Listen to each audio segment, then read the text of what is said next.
Greetings, travelers of Middle-earth. Today, we unfold a tapestry of vast renown, the complete chronicle of the quest of Erebor and the War of the Ring. We shall not merely skim the surface of silver screens, but delve deep into the lore that shaped the very foundations of the world. From the forging of those accursed rings to the final journey from the Grey Havens, every detail is a thread in the great song. Tolkien built a realm of millennia where every shadow and light holds meaning. So, find your rest and prepare, for we are about to embark upon a journey through the ages. Our tale begins in the twilight of the Second Age, when the shadow of Sauron first donned a fair guise. For he was not always the lidless eye atop a tower of iron. There was a time when he walked among us, concealing his malice behind a mask of wisdom to deceive the elves. He came as Anatar, the Lord of Gifts, a name of hollow grace. The elven smiths of Eregion, led by the noble Celebrimbor, believed they had found a master of craft to help them preserve the beauty of their fading realms. Under Sauron's tutelage, 19 rings of power were wrought. 3 were for the elven kings, 7 for the dwarf lords in their halls of stone, and 9 for mortal men doomed to die. Each ring held the power to enhance the natural gifts of its bearer and stave off the decay of time. The elves sought to preserve, the dwarves to master the treasures of the earth, and men, alas, men desired only dominion. But as the hammers fell in the smithies of Eregion, none knew that Sauron was weaving his own dark knowledge into the very fabric of their creation. When the work was complete, the Dark Lord retreated to the fires of Orodruin, Mount Doom. There, in the secret heart of the flame, he forged the One Ring. Into this gold he poured his cruelty, his malice, and a great portion of his own soul to bind all others to his will. Upon that band was etched the Black Speech, a curse in letters of fire. One ring to rule them all, one ring to find them, one ring to bring them all, and in the darkness bind them. The moment Sauron placed it upon his finger, the betrayal was laid bare to the elves. Those who wore the 3 rings felt the malice of the one and immediately cast them aside. Sauron's wrath was kindled. His plan to ensnare the elven lords through their own rings had failed. These 3, Vilya, Narya, and Nenya, remained unsullied by his direct touch. Yet they were still bound to the One's fate. The dwarves, stubborn as the rock they delved, proved resistant to his direct dominion, though the rings fanned the flames of their greed. But men were easy prey. The 9 kings who took his gifts were consumed by their own shadows, becoming the Nazgul, the ringwraiths, his most terrible servants. This treachery ignited the war of the elves and Sauron, a conflict that scarred the face of Middle-earth. Eregion was laid to waste, and Celebrimbor met a tragic end. Yet the tide turned when the great kingdom of Numenor sent its white ships to aid the elves. Sauron was driven back, but his power was not broken. It was only at the end of the Second Age, in the last alliance of elves and men, that the enemy was truly confronted. On the slopes of Mount Doom, Sauron himself strode forth, the One Ring amplifying his power to terrifying heights. Elendil and Gil-galad fell in that final struggle, but Isildur, son of Elendil, took up the shards of his father's sword, Narsil. With a final stroke of desperation, he cut the ring from the Dark Lord's hand. Sauron's spirit fled, his physical form shattered, for he could not endure without the ruling ring. The opportunity to end the shadow forever was at hand. Isildur was urged to cast the ring into the fires of Orodruin, but the gold whispered to his heart. Claiming it as a wergild for his father's death, he refused the counsel of the wise. The ring's corruption had already begun its work. As Isildur journeyed north, his company was ambushed at the Gladden Fields. He sought escape by the ring's power of invisibility, plunging into the Anduin. But the ring, possessing a will of its own, slipped from his finger, betraying him to the orc arrows. Isildur perished, and the ring sank into the silt of the river. For over 2 millennia, the One Ring lay in the dark, forgotten by all but the shadow. Peace returned to Middle-earth, and the 3 elven rings were used at last to preserve the beauty of the world. Círdan, Galadriel, and Elrond used their power to create sanctuaries, the Grey Havens, Lothlorien, and Rivendell. These realms became timeless, shielded from the slow decay of the world. Yet the sages knew this grace was but a borrowed time. So long as the One Ring endured, Sauron's spirit was anchored to this world, awaiting the hour of its return. They were merely holding back the night. Tolkien spoke of these rings as reflections of the hearts of those who bore them. The elves sought to halt the fading of beauty, yet in doing so, they bound themselves to a world that was destined to change. Their burden was one of longing and the sorrow of the ages. The dwarves' rings amplified their mastery of craft, yet turned it into an insatiable lust for gold. And men, their desire for longevity and power turned their very existence into a hollow, unending nightmare of shadow. The One Ring was the manifestation of Sauron's will, and every other ring was vulnerable to its call. There could be no healing, no victory, so long as it remained. It could not be used for good, for its very essence was evil. It had to be unmade. 25 centuries passed. The world changed, and the ring waited. Then, by chance, or perhaps a darker fate, it was found. Two store hobbits, cousins named Deagle and Smeagol, were fishing upon the Anduin. Deagle was pulled beneath the waves by a great fish, and there, in the riverbed, he saw it, a simple band of gold gleaming in the mud. The moment he grasped it, the malice began to stir. Smeagol, seeing the prize, felt a sudden, sharp desire. He demanded the ring as a birthday present, but Deagle, already ensnared, refused. In a moment of cold madness, Smeagol strangled his kin for the gold. That murder was the first step on his long descent into darkness. The ring rewarded him with invisibility, which he used for petty cruelties and secrets, until his own people cast him out in abhorrence. He was called Gollum for the wretched sound in his throat. Driven by sunlight and the hatred of his kind, he fled into the deep roots of the misty mountains, where the darkness is absolute. There he remained for centuries, the ring extending his life far beyond the limits of nature. The ring transformed him, body and soul. His skin grew clammy, his eyes large and pale, and his mind fractured into two warring voices, Smeagol, who remembered the sun, and Gollum, who lived only for his precious. He became a creature of the dark, sustained by raw fish and malice. Hundreds of years passed in that sunless silence. The ring kept him alive, but it was a living death. He had become something that should not exist, a slave to a golden master that he both loved and loathed. Yet the ring was not content to stay in a cave forever. It had its own purpose. It sensed the shadow of its master growing in the east. After 5 centuries of hiding, the ring decided that Gollum had served his purpose.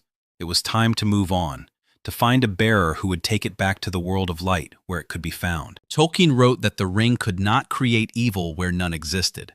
It could only magnify the flaws already present. Smeagol's small seeds of selfishness and curiosity were watered by the ring's power, until they became an all-consuming obsession that erased the hobbit he once was. Year after year, the darkness claimed more of him. Every heartbeat in the gloom made him less Smeagol and more Gollum. The tragedy of his life was a warning, a mirror showing the fate of any who dared to claim the one for themselves. But the ring's departure was not Gollum's choice. It abandoned him. It slipped from his finger while he was hunting in the tunnels, intending to be found by a passing orc. But something happened that the ring did not intend. It was picked up by the most unlikely person imaginable. It was found by a hobbit, Bilbo Baggins of the Shire. This moment is the pivot upon which the history of Middle-earth turns. The ring connects to its bearer permanently, and even after losing it, Gollum would spend the rest of his wretched life searching for his lost treasure. Gollum is a somber reminder of the ring's cost. Even Bilbo, who held it for a much shorter time, would eventually feel its possessive pull. The ring does not merely grant power, it colonizes the mind, turning every thought toward its preservation. Tolkien felt a profound pity for Gollum. In his letters, he spoke of him as a victim of a power he could never hope to resist. He was what happens when a soul is stripped of everything but its singular desire. Yet even in Gollum, a flicker of the old Smeagol remained, a tiny spark that the darkness could never quite extinguish. That spark of humanity, however faint, would prove crucial in the end. But for now, we must look away from the darkness of the caves and toward the majesty of the lonely peak in the north. For the story of the ring is inextricably tied to the fate of the dwarves of Erebor. In the heart of the lonely mountain, the kingdom of Erebor once flourished under King Thror. It was the greatest dwarf realm of the Third Age, a place of immense wealth and unrivaled craftsmanship. Its halls were carved from the living stone, filled with the music of hammers and the glimmer of gems. Thror, the king under the mountain, possessed one of the 7 dwarf rings. Some say it was this ring that fueled his obsession with gold, leading the dwarves to delve ever deeper.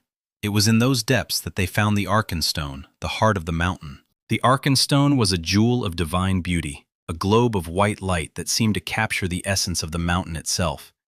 It became the symbol of the king's right to rule, but it also became a focal point for the greed that would eventually lead to their downfall. The fame of Erebor's wealth spread far and wide, eventually reaching the ears of a terror from the ancient world. Smaug the Golden, a great fire drake from the north, was drawn by the scent of gold. Dragons in Tolkien's world are not mere beasts, they are manifestations of greed and malice. Smaug descended upon the mountain in a storm of fire. The city of Dale was burned to ash, and the gates of Erebor were shattered. The dwarves, for all their valor, could not stand against the dragon spell and the searing heat of his breath. The survivors were driven into the wilderness, becoming a wandering people without a home.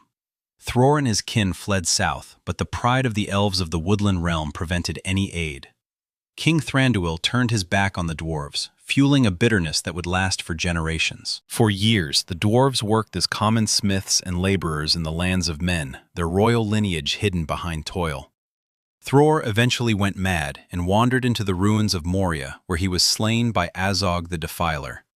This sparked a bloody war between dwarves and orcs. In that war, Thorin, the grandson of Thror, earned the name Oakenshield after using a branch of oak to defend himself when his shield was cloven. Though the dwarves were victorious, the cost was too high, and they could not retake Moria. They settled instead in the Blue Mountains, far to the west. But the memory of the mountain never faded. Thorin Oakenshield, now king in exile, lived for the day he might reclaim his throne and the Arkenstone. It was a hopeless dream, for Smaug still slept upon his hoard, until a certain wizard decided to intervene. Gandalf the Grey saw more than just a lost treasure. He knew that Sauron was returning, and an empty mountain occupied by a dragon was a strategic threat to the entire north. If Sauron and Smaug were to join forces, the west would fall. So Gandalf sought out Thorin and proposed a desperate plan. Not a grand army, which the dwarves lacked, but a small, stealthy band. A company of 13 dwarves and one burglar to slip into the mountain and find a way to kill the dragon. To find this burglar, Gandalf went to the most unlikely of places, the Shire, a land of green hills and peace, where the greatest concern was the timing of the next meal. Hobbits, as a rule, do not go on adventures. They are a people of comfort and routine. Bilbo Baggins of Bag End was a respectable hobbit, the very picture of domesticity. When Gandalf arrived at his door, Bilbo's rejection of adventure was immediate and firm. But the wizard saw a spark in him, a heritage from the Took side of his family that longed for the unknown. Gandalf marked Bilbo's door with a secret sign, and that night the dwarves began to arrive. Dwalin, Balin, Fili, Kili, and all the rest, until Bilbo's pantry was empty and his quiet home was filled with the songs of a lost kingdom. Thorin Oakenshield arrived last, carrying the weight of his ancestors' pride.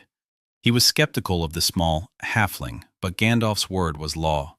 They shared a map, written in moon runes, and a silver key that had been passed down from Thror himself. The plan was set. They would journey to the Lonely Mountain, find the secret side door, and reclaim their birthright. Despite his fear, Bilbo found himself caught in the tide of their purpose.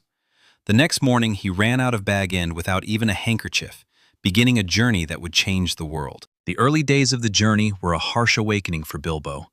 He was cold, hungry, and far from the comforts of his armchair. Their first great trial came in the form of 3 trolls, Tom, Bert, and William, who captured the dwarves and intended to feast upon them. Bilbo tried to prove his worth as a burglar, but was caught red-handed. Only Gandalf's timely return and his clever trickery saved them, keeping the trolls arguing until the first light of dawn turned them to stone forever. In the trolls' hoard, they found ancient weapons forged in the lost kingdom of Gondolin. Thorin took Orcrist, the goblin cleaver, Gandalf took Glamdring, the foe hammer, and Bilbo found a small elven blade that he would later name Sting. Their path led them to Rivendell, the last homely house east of the sea.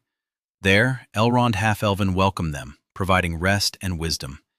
He read the moon runes on their map, revealing that the secret door would only be visible on Durin's Day, when the last light of the sun and the moon shine together. While the dwarves rested, a deeper council was held. The White Council, comprised of Gandalf, Saruman the White, Elrond, and Galadriel, met to discuss the growing shadow. Gandalf warned of the necromancer in Dol Guldur, but Saruman was dismissive, blinded by his own pride and his secret search for the One Ring. The council's hesitation allowed the darkness to grow. Gandalf knew the quest for Erebor was more than a dwarven homecoming. It was a move against the enemy's rising power. But the dwarves, impatient and headstrong, left Rivendell to face the misty mountains. The mountains were treacherous. A fierce storm forced them into a cave for shelter, a cave that turned out to be the front porch of the goblin town. They were captured by goblins and dragged before the great goblin, whose cruelty was as vast as his girth. Gandalf once again intervened, slaying the great goblin and leading the company in a frantic escape through the tunnels. It was in this chaos that Bilbo was separated from his companions, falling into the dark abyss where his fate would intersect with the ring. He woke in the dark, his hand brushing against a cold circle of metal. He pocketed it, unaware that he held the fate of the world in his hand. Then he encountered Gollum. To survive, Bilbo engaged the creature in a game of riddles, the oldest and most sacred of contests. The stakes were life or death. Bilbo won with a question that was not a riddle. "What have I got in my pocket?" Gollum, realizing his precious was gone, flew into a murderous rage. Bilbo discovered the ring's power of invisibility just in time to escape. He found the exit, but Gollum was there, weeping for his loss. Bilbo had the chance to slay the creature, but he was stayed by pity. This act of mercy would prove to be the salvation of Middle-earth years later. Bilbo leaped over Gollum and vanished into the daylight. Rejoining the dwarves, Bilbo did not speak of the ring at first. They were soon pursued by wargs and orcs, led by Azog the Defiler. Trapped in a grove of burning trees, they were only saved when the great eagles, ancient servants of Manwë, descended to carry them to safety. The eagles bore them to the Carrock, the home of Beorn the Skin Changer. Beorn was a wild and powerful man who could take the form of a great bear. He provided them with supplies and horses, though his distrust of strangers was legendary. At the edge of Mirkwood, Gandalf left them. He had urgent business in the south, to join the White Council in an assault on Dol Guldur. He warned them, "Stay on the path, do not leave it for any reason." But Mirkwood was a place of shadows and enchantments. Starving and lost, the dwarves strayed from the path and were captured by giant spiders. Only Bilbo, using Sting and the ring, was able to free them, but their respite was short, for they were immediately taken prisoner by the wood elves of King Thranduil. Thorin refused to reveal their quest, and so they were cast into the elven dungeons.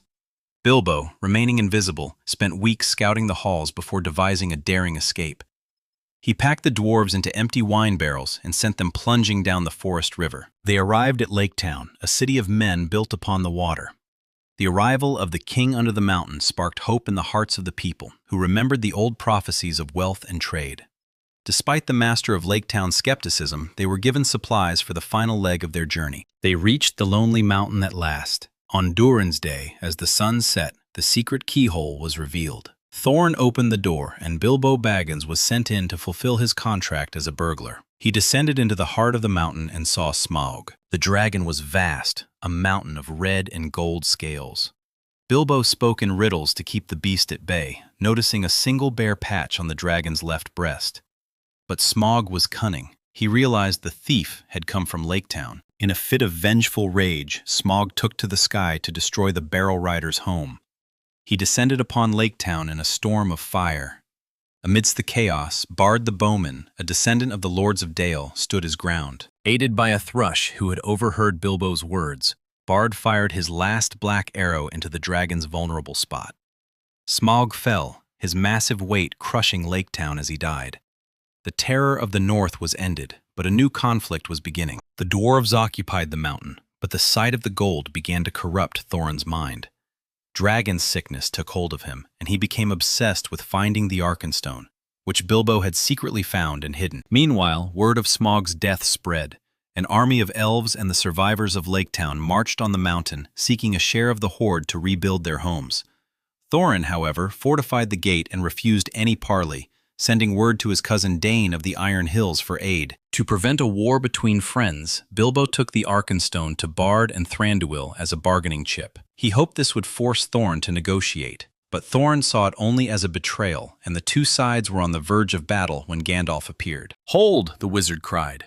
A common enemy was upon them. An immense army of orcs and wargs led by Bolg was descending from the north. The elves, men, and dwarves were forced to unite in what became the Battle of Five Armies. The battle was long and bloody. Thorin, breaking free from his madness, led a desperate charge from the mountain to aid his kin. He fought with the fury of his ancestors, but he was mortally wounded. Victory was only achieved when the eagles and Beorn arrived to turn the tide. Thorin passed away, but not before reconciling with Bilbo, acknowledging that, If more of us valued food and cheer and song above hoarded gold, it would be a merrier world. With the battle won, Dane became the king under the mountain, and the wealth was shared justly. Bilbo returned to the Shire, a changed hobbit. He was no longer the respectable gentleman he once was, for he carried a magic ring and a chest of silver and gold. 60 years of peace followed for Bilbo. He adopted his nephew Frodo, and life in the Shire continued as it always had. But the ring did not age, and neither did Bilbo. He remained sprightly and sharp even as he approached his 111th birthday. On the night of his 111st birthday party, Bilbo gave one final performance. He put on his ring and vanished in front of his guests, leaving Bag End and the ring behind for Frodo. It was the hardest thing he had ever done, for the ring's grip had grown strong. It was no contest, but a swift reckoning. The firstborn were swifter, their blades more keen, their discipline honed by centuries of vigilance. They hewed through the warg riders as if they were but autumn leaves before a gale. Yet the hearts of the dwarves remained cold and ungrateful, steeped in the bitterness of old wounds. These were the elves of the woodland realm, and the children of Durin remembered too well how they were abandoned in the hour of Erebor's ruin. Tension hung heavy in the air, a shadow of ancient grudges. The Eldar escorted them to the hidden vale of Imladris, Rivendell. Bilbo stood transfixed by its ethereal grace, a sanctuary of falling waters and timeless stone, concealed from the prying eyes of the shadow. There dwelt Lord Elrond, a master of wisdom and a guardian of the ancient days. Though Elrond offered his hospitality and the solace of his halls, the dwarves remained ill at ease, wary of elven food and elven ways. Yet they sought his counsel, for only a lore master of his standing could decipher the secrets of Thror's map. Elrond read the moon runes, revealing a destiny tied to the celestial dance. The secret door would reveal itself only on Durin's day, when the last moon of autumn and the sun's fading rays met upon the rock. Their window of opportunity was narrowing, a fleeting moment in the turning of the year. The company rested within the refuge of the valley, yet the weight of the quest pressed hard upon them. They were behind their destined path, and despite Elrond's warnings of the perils ahead, the fire of their resolve drove them forward into the gathering dark. In the shadows of the council, Gandalf met with the White Council, the wise of Middle-earth. Saruman the White, Elrond, and Galadriel gathered there. Saruman, the head of their order, carried an aura of immense power, yet even then a seed of pride began to cloud his judgment. Beside him stood Lady Galadriel, a being of light from the elder days, who had looked upon the radiance of the two trees before the sun and moon were wrought. She bore Nenya, the ring of adamant, and her perception pierced the veils of secrecy that others could not see. They debated the wisdom of the quest. Saruman, in his arrogance, dismissed Gandalf's fears, arguing that Smaug should be left to his slumber. He mocked the whispers of a necromancer as trivial spirits, for he wished the council to remain idle while his own secret designs matured. But Gandalf stood firm. He knew the peace they enjoyed was a fragile mask for a rising storm. The necromancer of Dol Guldur was no minor shade, but a darkness that could herald the return of the great enemy. A dragon-guarded mountain, if claimed by the shadow, would be a fortress of ruin for all the north. Saruman's voice was like velvet, yet sharp as a blade, telling the Grey Wanderer to keep to his simple affairs. He disdained Gandalf's fascination with hobbits and the small folk. Yet Galadriel's spirit reached out to Gandalf, for she knew his heart was true, even if she could not openly defy the hierarchy of the wise.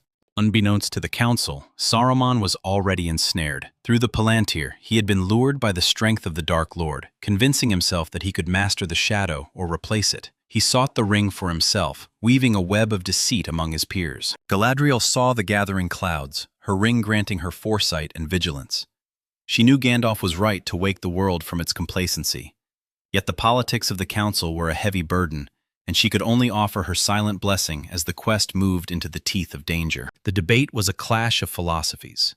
Saruman's belief in order through inaction, and Gandalf's belief in the courage of the small to change the fate of the great. While the wise spoke, the dwarves grew restless, their stubborn nature unable to endure the long meditations of the elves. They departed in the dead of night, slipping away like shadows without Gandalf's guidance.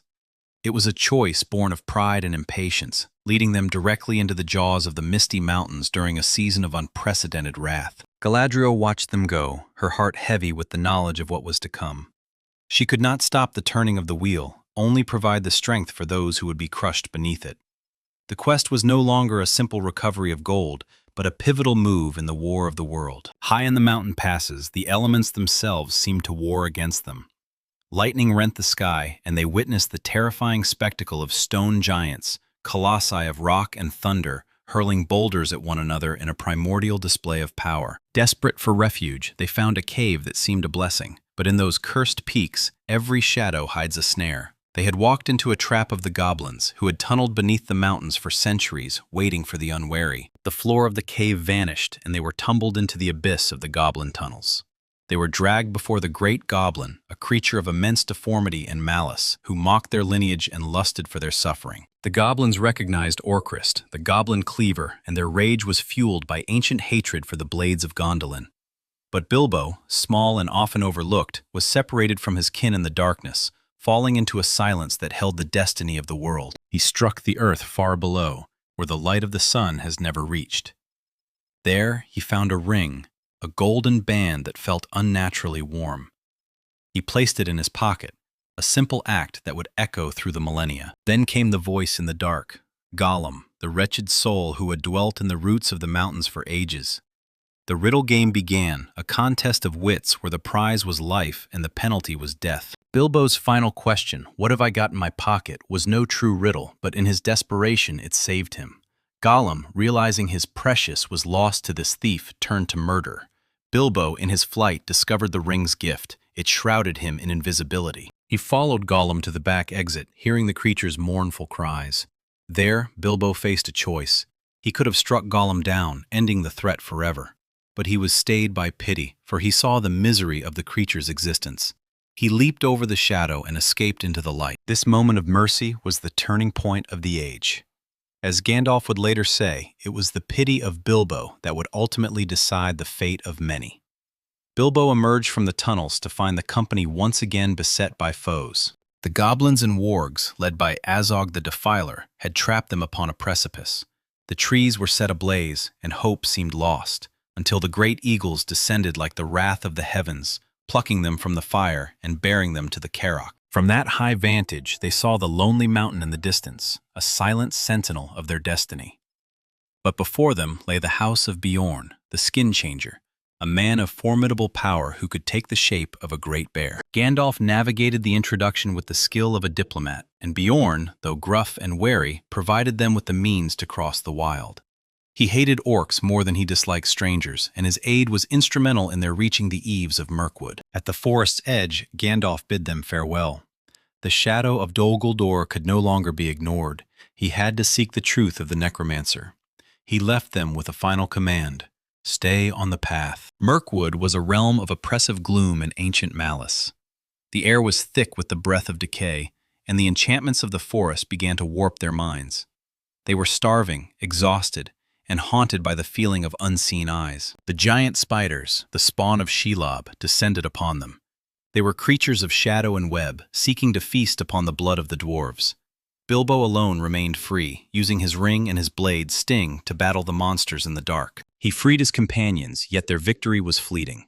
They were captured by the elven guards of King Thranduil.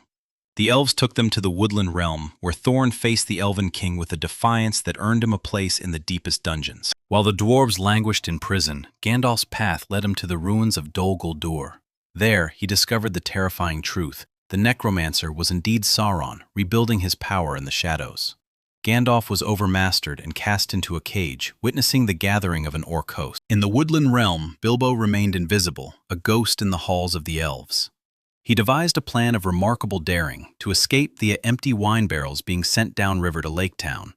It was a perilous gamble, but the only path to freedom. They plunged into the forest river, bobbing helplessly as they were pursued by orc scouts. They reached the long lake and were found by Bard the Bowman, who smuggled them into Esgaroth, Lake Town. The master of Lake Town welcomed them with hollow fanfare, seeing only the profit in the return of the king under the mountain. But Bard was wary, remembering the old warnings of the dragon's wrath. He knew that waking Smaug would bring only fire and ruin. Thorin, however, would not be swayed. They reached the lonely mountain and found the secret door. On Durin's day, as the sun's last light touched the stone, the keyhole appeared. The door to the Lost Kingdom was opened at last. Bilbo was sent into the mountain, a lone hobbit against the ancient terror. He entered the treasure chamber and was blinded by the wealth of ages. There he saw Smaug, a mountain of scales and fire, sleeping upon a hoard of gold. He found the Arkenstone, the heart of the mountain, and pocketed it, knowing its value to Thorin. But Smaug woke. The conversation between the Hobbit and the dragon was a dance of death and riddles, as Bilbo tried to conceal his identity and his purpose. Smaug, in his arrogance, revealed the weakness in his armor, but his rage was kindled by the scent of the barrel rider. He deduced that the people of Lake Town had aided the thief, and he took to the sky to exact a terrible vengeance. The dragon descended upon Lake Town like a falling star of fire. The city burned, and the master fled in cowardice. Only Bard remained, wielding the last black arrow. With the guidance of a thrush, he struck the dragon's vulnerable spot. Smaug fell, his massive form extinguishing the fires of his own making as he crashed into the lake. The dragon was dead, but the mountain was now a focal point for all the greed and ambition of the north. Thorin and his company took possession of Erebor, yet the dragon sickness began to fester in Thorin's heart. He became paranoid, obsessed with the gold and the missing Arkenstone, refusing to aid the people of Lake Town who had lost everything. Armies began to gather at the mountain's foot. Bard led the survivors of Lake Town, and Thranduil brought his elven host. They demanded a share of the treasure to rebuild their lives, but Thorin fortified the gate, choosing war over compassion. In the south, the White Council finally acted. Galadriel, Elrond, and Saruman assaulted Dol Guldur, driving Sauron out. He fled to Mordor, his ancient stronghold, where his power would only grow. Gandalf was freed, racing north to warn of the coming storm. Bilbo, seeing the madness of his friend, made a desperate choice. He took the Arkenstone to Bard and Thranduil, hoping it would be the key to peace. But when Thorin learned of it, his fury was absolute, nearly casting Bilbo from the ramparts. Reinforcements arrived for the dwarves, Dane Ironfoot and his army from the Iron Hills. The three hosts were on the verge of slaughter when the horizon darkened. The orc host of Bolg and Azog had arrived, seeking the mountain for themselves. The battle of 5 armies began. It was a chaotic struggle across the slopes and valleys. Elves, men, and dwarves fought side by side against the tide of darkness. Thorin, at the last, cast aside his madness and charged forth to reclaim his honor. He fought Azog upon the ice, a final confrontation of ancient enemies. Thorin was victorious, but at the cost of his own life.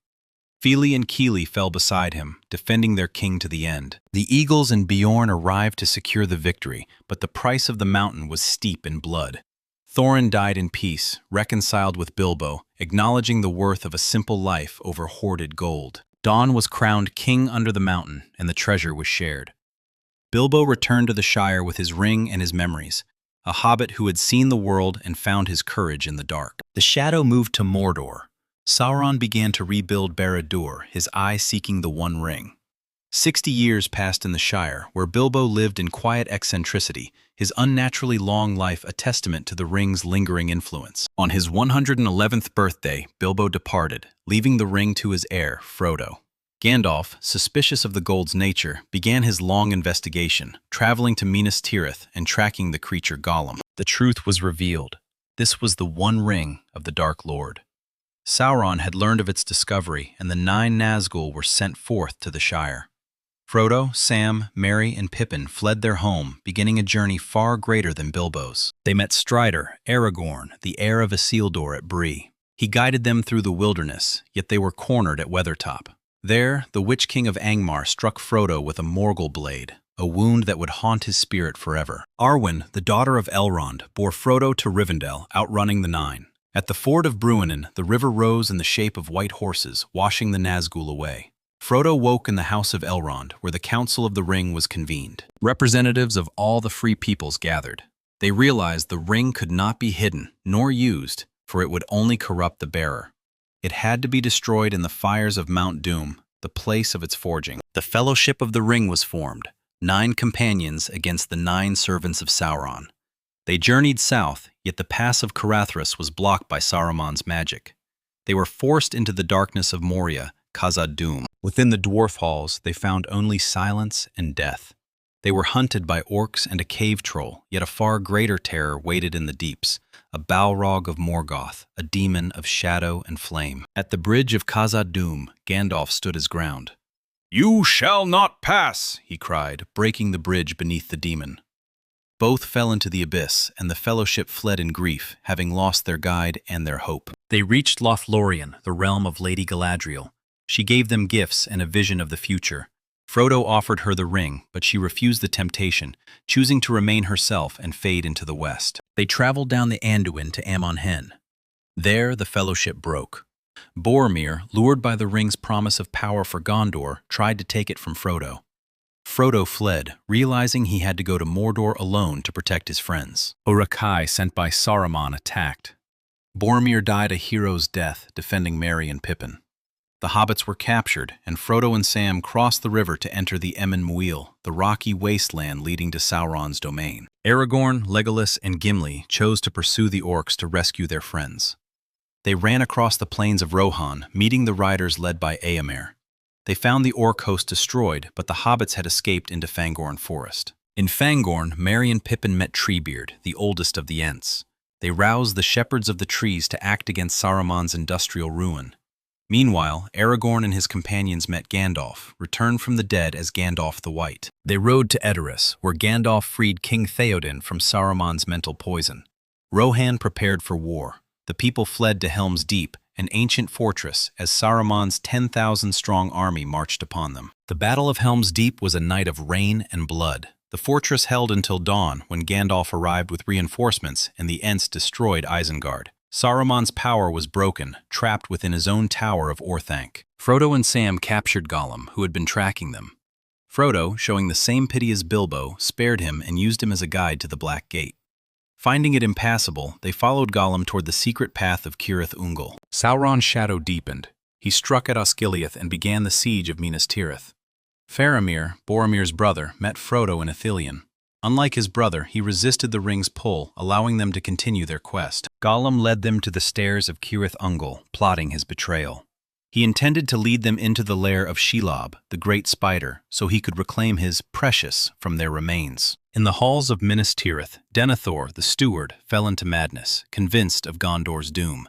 Gandalf took command of the defense, as the Witch King led a vast host of orcs and Haradrim to the city's gates. Rohan answered the call. 6,000 riders arrived at the Pelennor fields at dawn. Theoden led the charge, a thunder of hooves and songs. He was slain, but Éowyn, his niece, killed the Witch King, fulfilling the prophecy. Aragorn arrived with the fleet of Umbar, manned by the army of the dead, whom he had summoned by his right as king. The battle was won, but the victory was hollow without the ring's destruction. Frodo was poisoned by Shelob, but Sam rescued him from the orc tower of Cirith Ungol. They entered the wasteland of Mordor, disguised as orcs, crawling toward the fires of Mount Doom. To draw Sauron's eye away from his own land, the Lords of the West marched on the Black Gate. It was a suicide mission, a final stand to buy Frodo time. Sauron emptied his land to crush them. On the slopes of Mount Doom, Sam carried Frodo when he could no longer walk. Inside the cracks of Doom, the ring finally overcame Frodo's will. He claimed it as his own. Gollum attacked, biting the ring from Frodo's finger. In his joy, he stumbled and fell into the fire. The ring was unmade. Sauron was destroyed, his spirit becoming a mere shadow of malice, never to rise again. The eagles rescued Frodo and Sam. Aragorn was crowned King Elessar, uniting the kingdoms.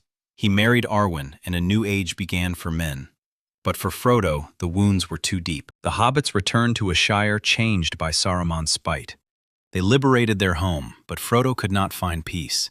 He, along with Bilbo and Gandalf, sailed from the Grey Havens to the Undying Lands. The Fourth Age dawned. The elves departed and magic left the world. The story of the ring became a legend, a song of courage and friendship that would be told as long as men endure. The master of Lake Town, driven by his own avarice, sought only the promise of gold. But Bard was a man of ancient blood, possessing the foresight to fear the dragon's awakening. He knew that the fires of Smaug, once kindled, would spare neither the guilty nor the innocent. Yet Thorin remained unyielding, led by the echoes of his ancestors and the lure of his birthright. They reached the lonely mountain, and as the dying sun of Durin's day touched the gray stone, the secret path was revealed. The threshold of Erebor was crossed at last. Bilbo, though but a small creature of the Shire, was sent into the bowels of the mountain. He stood alone amidst the ruins of a kingdom, a burglar in the presence of an ancient and terrible fire. In the gloom, he discovered the Arkenstone, the jewel that held the very heart of the mountain's power. Its radiance was blinding, yet its beauty was a snare. Even as he took it, the mountain began to breathe. Smaug had awakened from his long, gold-lust slumber. The dragon rose, a mountain of iron scales and searing heat. Bilbo, cloaked in riddles, sought to buy time. Yet the cunning of the worm was vast. Smaug realized the thief was aided by the folk of the lake, and his wrath was kindled against the world of men. In a tempest of flame, Smaug took to the sky. He descended upon Esgaroth, and the sky itself seemed to burn. The master fled, yet Bard the bowman stood firm upon the dying piers, the last black arrow notched against the shadow. The arrow found the hollow in the dragon's mail, and Smaug fell from the firmament, his malice extinguished in the waters of the long lake. The mountain was free, yet the treasure within would soon bring about a darkness of its own. The dwarves claimed their halls, but Thorin was consumed by the dragon's sickness. He barricaded the gates, blind to the suffering of those who had aided him. He lusted for the Arkenstone, unaware that Bilbo held the key to his redemption or his ruin. Armies of elves and men gathered at the gates, seeking justice and aid. Thorin, hardened by gold and pride, chose defiance over honor.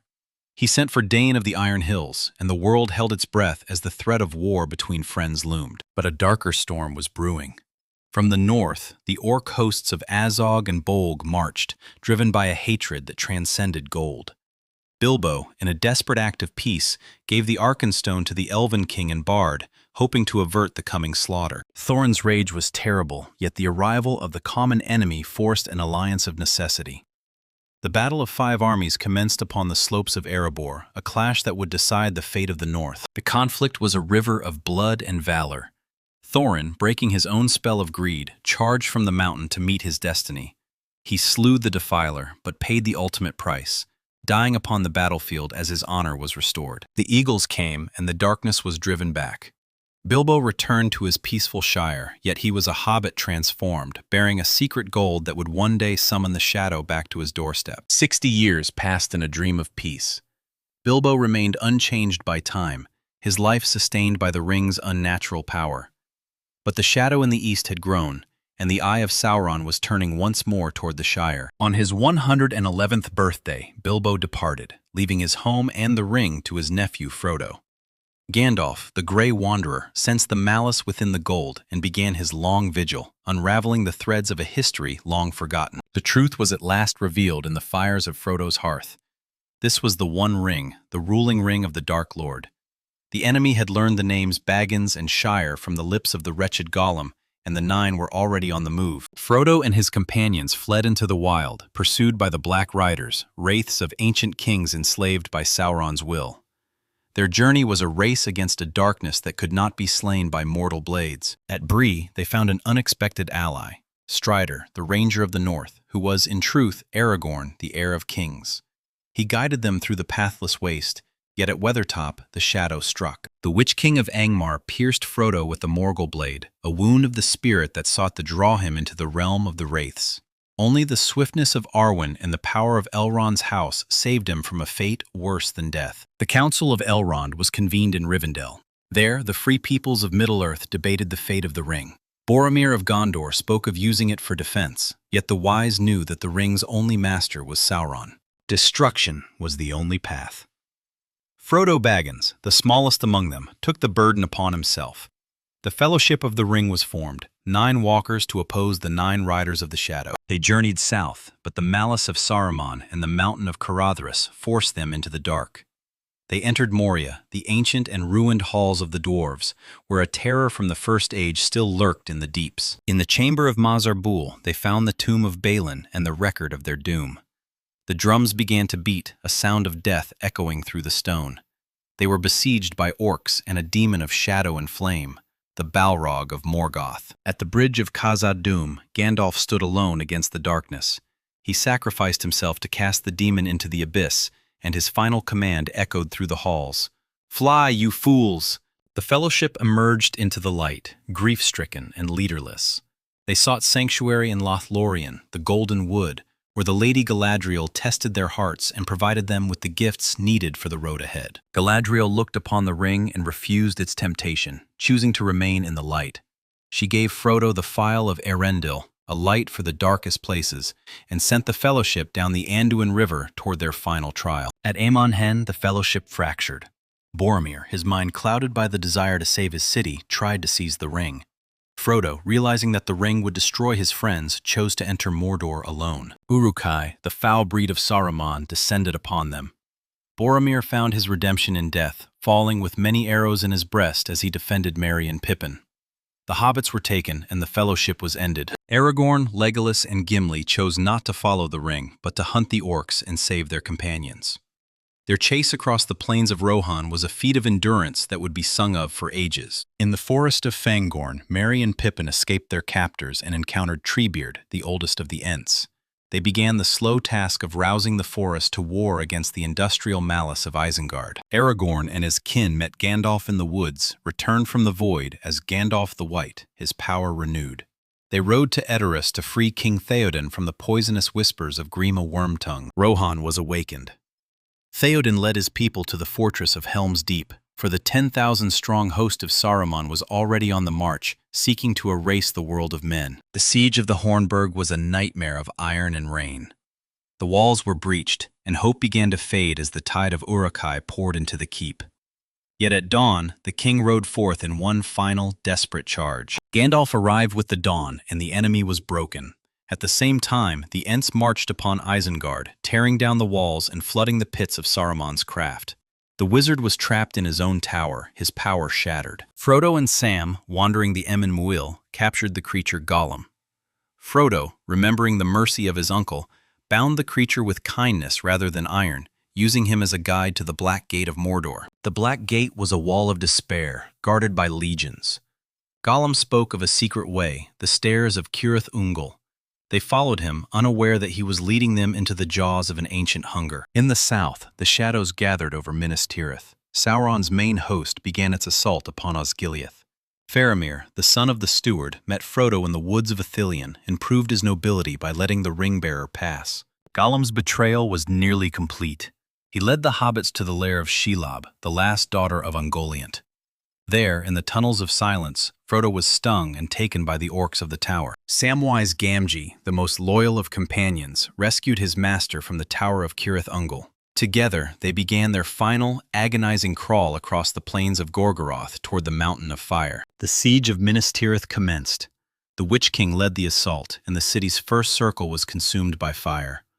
Denethor, the steward, succumbed to the despair shown to him through the Palantir. The horns of Rohan sounded at dawn. Theoden and his riders broke the siege in a charge of incomparable glory, yet the king fell beneath the shadow of the Nazgul.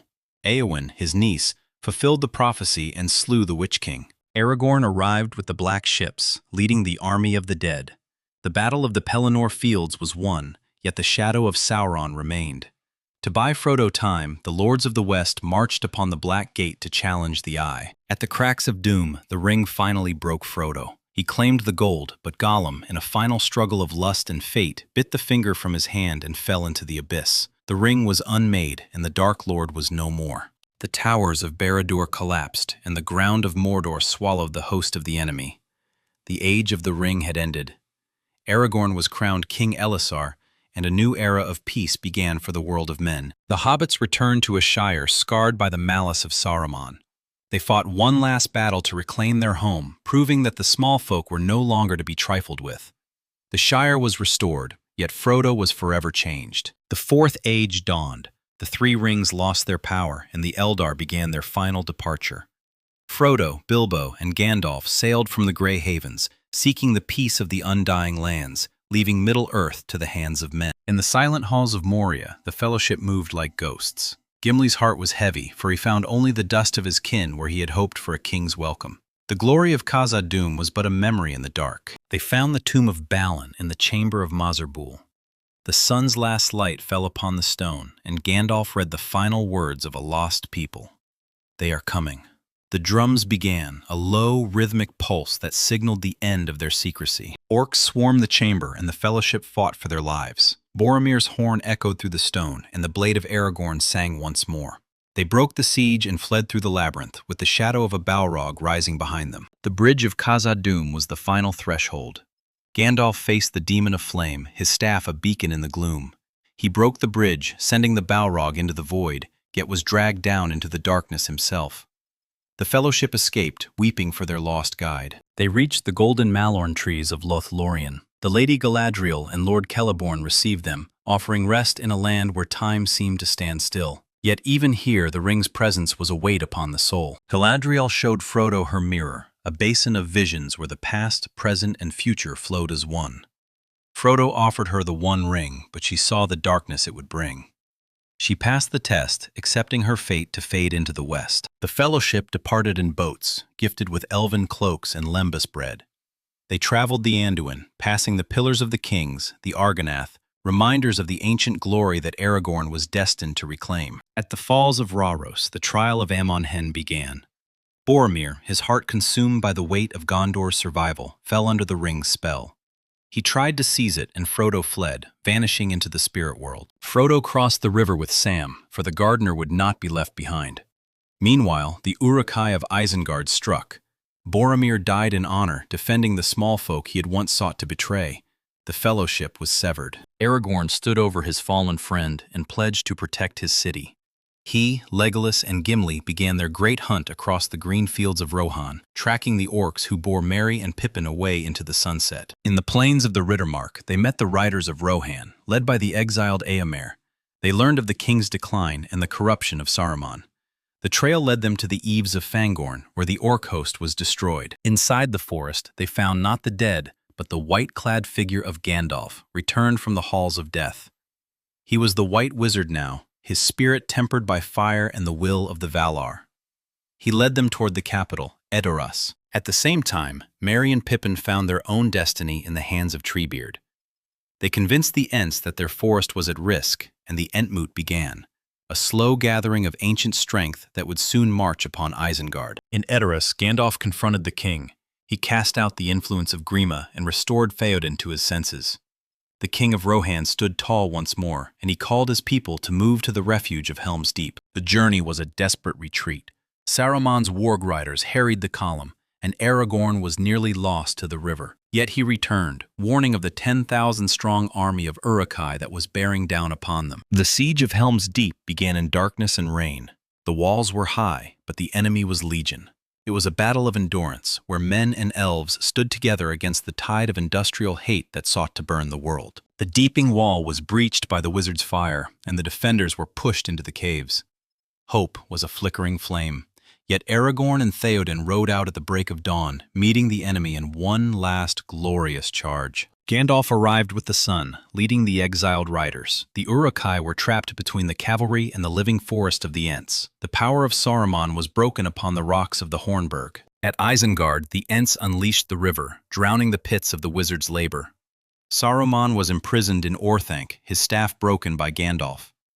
Pippin found the Palantir, the Seeing Stone, and looked into the eye of the enemy. The vision revealed the Dark Lord's intent to strike at Minas Tirith.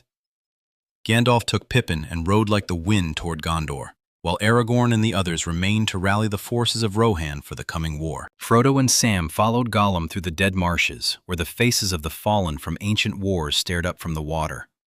Gollum's mind was a battlefield between his love for the ring and his fear of its master. They reached the Black Gate, but the guards were many. Gollum spoke of a secret path into Mordor.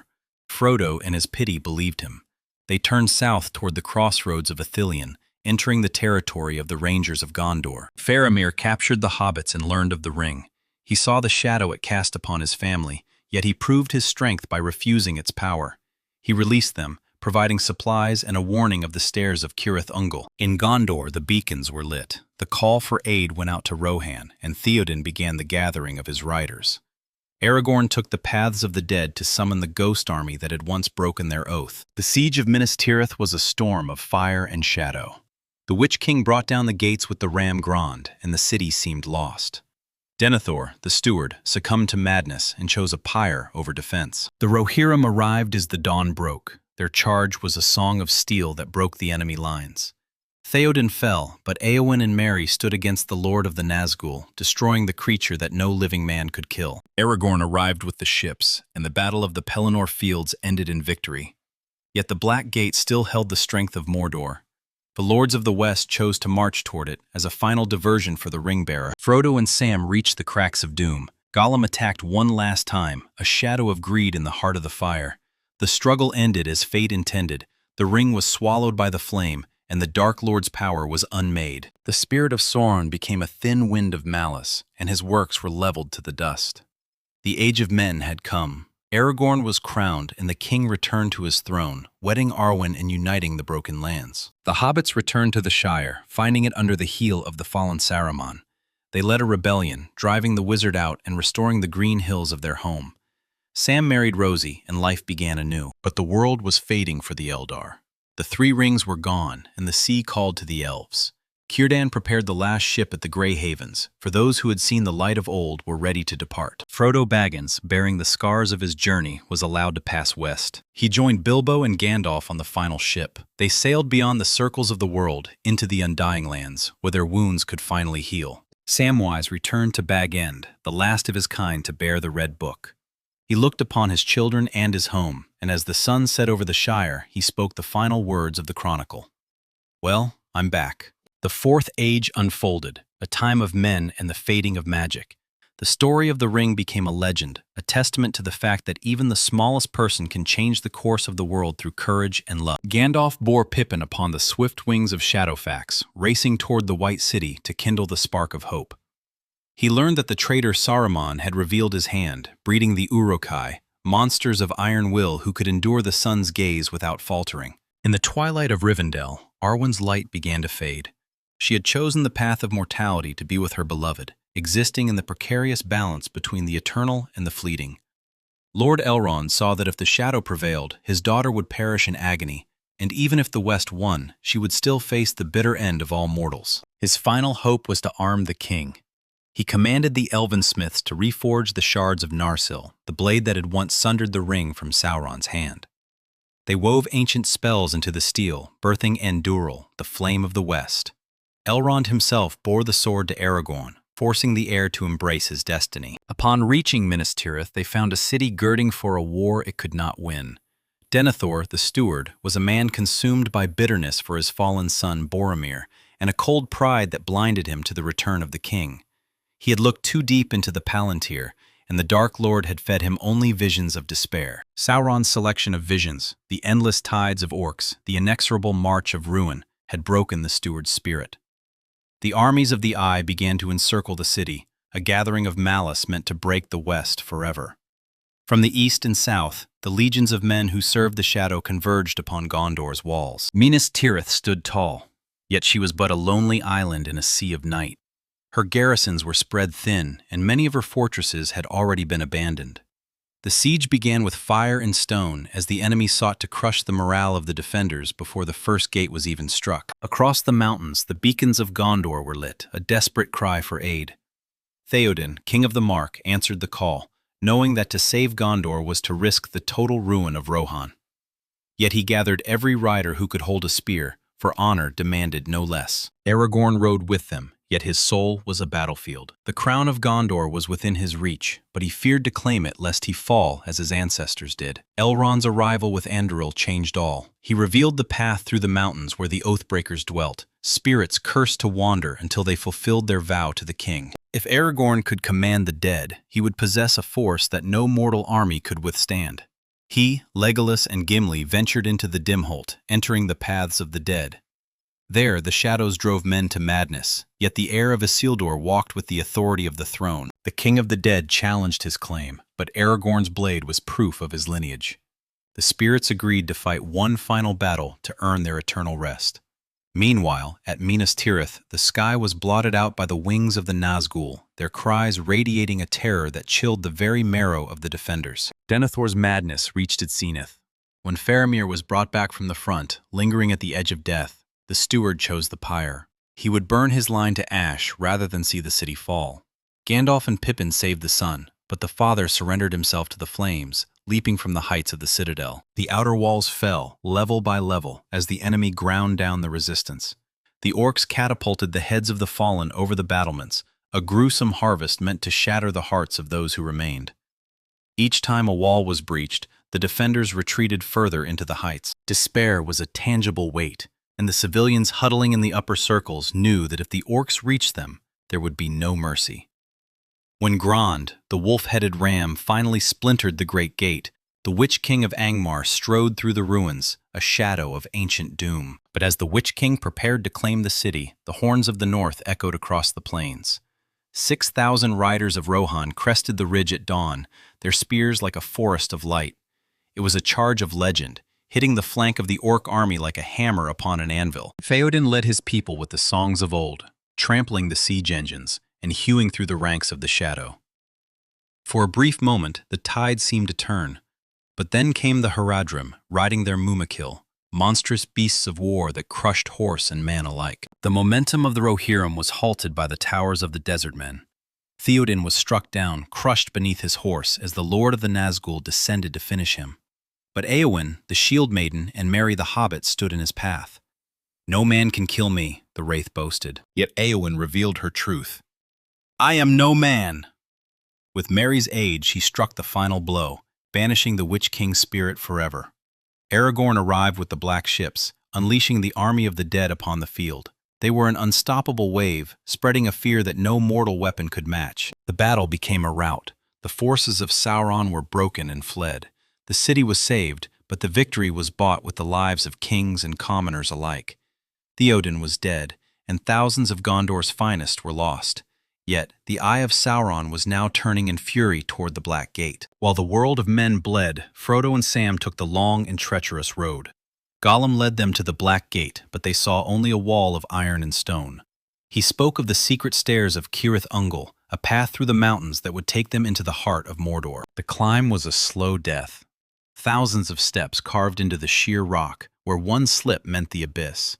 They were sustained only by the elven bread and the desperate hope of their mission. Gollum's internal war continued, his Smeagol self flickering like a candle in a gale. Faramir's capture of the hobbits was a trial of character. He saw the ring, the bane of his brother, yet he proved his wisdom by refusing its call.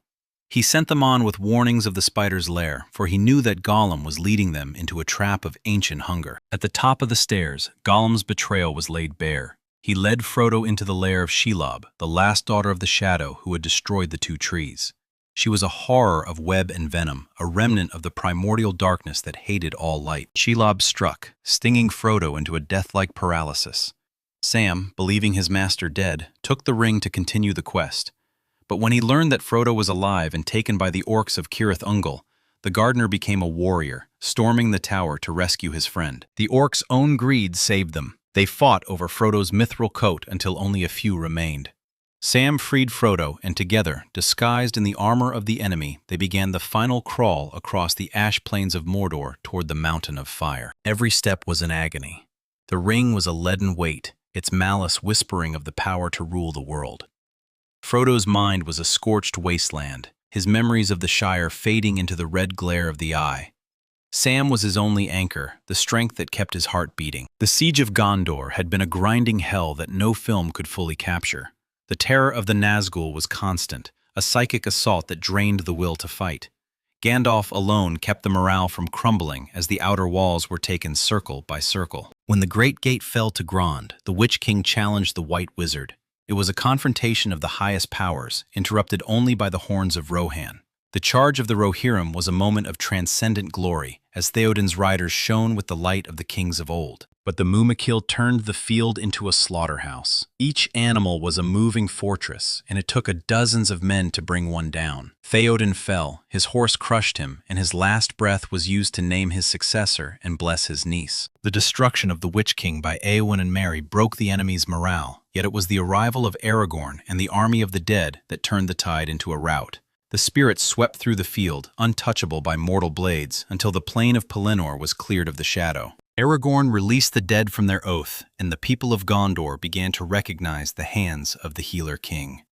But they knew the war was not over.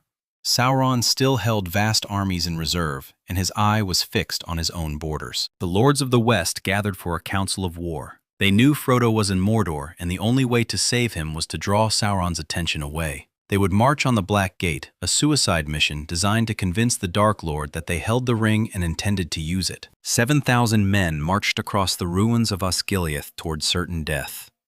They were the vanguard of a fading age, challenging an immortal evil on its own ground. At the gate, the mouth of Sauron mocked them with Frodo's garments, claiming the halfling was captured. Aragorn refused to surrender. The gate opened, and the legions of Mordor poured out, surrounding the small host. Trolls and orcs swarmed the hills, and the Nazgûl shrieked from above. It was a last stand of the free peoples, meant to buy a few more minutes for the ring-bearer. On the slopes of Mount Doom, Frodo could no longer stand. "I can't carry it for you," Sam said, "but I can carry you." He bore his master up the slopes, through the lava flows and the choking ash. They reached the Sammath Naur, the cracks of doom, where the final choice awaited. At the precipice, Frodo failed. The ring's power was absolute at the place of its birth. "The ring is mine," he cried, putting it on and vanishing. Sauron's eye immediately swung toward the mountain, and the Nazgûl turned from the battle at the gate to race home. But Gollum, who had followed them through the waste, struck. He fought the invisible Frodo, biting the finger from his hand. In his ecstatic joy of reclaiming his precious, he lost his footing and fell into the fire. The ring was unmade, and the spirit of Sauron was scattered to the winds. Barad-dûr collapsed, the earth opened to swallow the orc hosts, and the shadow that had hung over Middle-earth for thousands of years was lifted. The Eagles, led by Gandalf, rescued Frodo and Sam from the exploding mountain. The war was over. Aragorn was crowned King Elessar, the first of the reunited kingdoms of Arnor and Gondor. He married Arwen, and the line of Elendil was restored. The people of Gondor cheered their king, who had proven himself in battle and in healing. The hobbits returned to the Shire, but their homecoming was bitter. Saruman had escaped his tower and brought industrial ruin to their green hills. The four hobbits led a rebellion, liberating their home and seeing the final end of the fallen wizard. Sam married Rosie and rebuilt the Shire, planting the seeds given to him by Galadriel. But for Frodo, the peace was hollow. The wounds of the spirit never fully healed, and the burden he had carried had left him a stranger in his own land. He was granted a final grace, to sail with the elves into the west. At the Grey Havens, Frodo bid farewell to Sam, Merry, and Pippin. He joined Bilbo, Gandalf, and the Keepers of the Three Rings on the last ship to Valinor. The Third Age ended as the ship vanished beyond the horizon. Sam returned to his family, living a long and fruitful life as mayor of the Shire. In his old age, after Rosie had passed, he too sailed west as the last of the ring-bearers. Merry and Pippin lived as heroes, eventually retiring to Gondor to be buried beside the king. Legolas and Gimli sailed together, the only dwarf to ever reach the Undying Lands, drawn by his love for the Lady of Light. Arwen lived a mortal life, passing away in the empty woods of Lothlorien a year after Aragorn's death. She died as a mortal, having known the fullest measure of love and sacrifice. The Fourth Age was the Age of Men, a world of freedom and the slow fading of magic. Sauron was gone permanently, his malice but a memory. The shadow had lifted, and the people of Middle-earth could finally build a future without the fear of an immortal evil. It was a mundane world, yet one where the choices of ordinary folk had determined the fate of all. The story Tolkien tells is ultimately one of the small things. Frodo was no king, Sam no warrior. They were but hobbits who accepted a burden that the great could not bear. Their loyalty and courage were the true weapons that broke the shadow. It was not the strength of armies, but the pity of Bilbo and the resilience of Frodo that saved the world. Even in the darkest hour, the light of friendship and the memory of home could defy the will of the Dark Lord. The Chronicles of the West March were completed by Samwise, preserving the memory of those who had fought and fallen. The world moved on, the elves faded into legend, and the Shire remained a green jewel in a changing world. So ends the tale of the Rings of Power. From the fires of Erebor to the gray mists of the Havens, every path taken led to this final peace. It is a story dense and complex, a tapestry of loss and triumph that will endure so long as stories are told. The world is changed. I feel it in the water. I feel it in the earth. I smell it in the air. Much that once was is lost, for none now live who remember it. But the legacy of the Fellowship remains, a beacon for all who face their own shadows. Tolkien built a world where every name and every stone holds a history. To read his words is to walk in Middle-earth, to feel the weight of the ages and the joy of a new dawn. It is a journey worth taking, a road that goes ever on. If this journey has moved you, then the teller has done his work. The red book is closed, the ink is dry, and the story is now yours to keep. May your own path be guided by the light of Arendil in the dark places of your world. The Fourth Age dawned as a time of reconciliation. Aragorn, in his wisdom, forgave those who had been ensnared by Sauron's lies, building a peace that lasted centuries. The darkness in Mirkwood cleared, and the forest was renamed Arren Lascalain, the wood of green leaves. The alliance between men, dwarves, and the remaining elves flourished. Trade returned to the long lake, and the lonely mountain echoed once more with the sound of hammers. It was a world of toil and progress, where magic was replaced by the ingenuity of the mortal races. The memory of the ring-bearers was honored in every kingdom. The story of the halflings who walked into hell to save the heavens became the foundation of the New Age's lore. It was a testament to the fact that no person is too small to change the course of history. Samwise Gamgee lived to see his children grow in a world free of shadow. He tended the white tree of Minas Tirith and the party tree in the Shire, ensuring that the beauty of the world would endure long after the heroes had passed. Frodo's choice at the cracks of doom to claim the ring reminds us that even the most noble can falter under an impossible burden. It was Gollum's lust that unwittingly completed the quest, a final irony that Tolkien used to show that even evil can be turned to good. The grace of the Valar extended to those who had suffered most. The passage to Valinor was a healing, the chance for the ring-bearers to find the peace that Middle-earth could no longer provide. The ship sailed beyond the circles of the world, into the true West, and so the story of Middle-earth fades into the mists of legend. We are but the chroniclers of a world that once was, looking back at the giants who walked the earth. Their courage is our inspiration, their friendship our ideal. The sun sets on the third age, and the stars of the fourth begin to shine. The road goes ever on, and though we may not walk it in the flesh, we carry the spirit of the fellowship in our hearts. The destruction of the ring was not the end of the world, but the beginning of a new one. A world without an immortal tyrant, where the consequences of our actions are our own. It is a world of responsibility and freedom. The rescue of Frodo and Sam by the eagles was a final act of providence. They had done the impossible, and the world rose up to meet them. Their survival was a miracle in a war defined by sacrifice. Aragorn's reign was a golden age for men. He rebuilt the ruins of Annúminas and restored the splendor of Minas Tirith. He was a king who ruled with both mercy and justice, a true shepherd of his people. The marriage of Aragorn and Arwen was the final union of the two kindreds, the Eldar and the Edain. It was a bittersweet joy, a final flowering of elven beauty in the world of men. The hobbits' return to the Shire showed that they had become the equals of any warrior. They had faced the Dark Lord, and a few thugs in their own land were no match for their resolve. The scouring of the Shire was their final trial. Saruman's end at the hands of Wormtongue was a pathetic conclusion for a once great wizard. It was the natural end of a soul that had surrendered to spite and smallness. Even in death, he was denied the grace of the West. Frodo's journey to the Havens was a moment of profound sorrow for those he left behind, but they understood that he had given his peace so that they might have theirs. His sacrifice was total. Samwise Gamgee, the mayor, the gardener, the father. He was the hero that Tolkien loved most, the ordinary person who does his duty without seeking glory. He was the true successor to the spirit of the Shire. The Fourth Age brought the slow withdrawal of the supernatural. The Ents faded into the trees, the dwarves withdrew further into their halls, and the magic of the world became a matter of hearth stories and old songs. But the memory of the War of the Ring endured. It was a reminder that darkness can always be defeated if the free people stand together. It was a lesson in unity and courage. The story we have told is but a fragment of the history of Middle-earth. There are older tales, deeper sorrows, and greater triumphs buried in the Silmarillion. But for now, our focus has been on the ring. The Grey Havens remain a place of longing, a bridge to a world we can only imagine. The sea calls to all who have a touch of the elven spirit in them, a yearning for something beyond the horizon. The Red Book of Westmarch is our guide through these ages. It is a treasure of our culture, a testament to the power of the written word to preserve the truth of the heart. And so, the storyteller bows and fades into the shadows.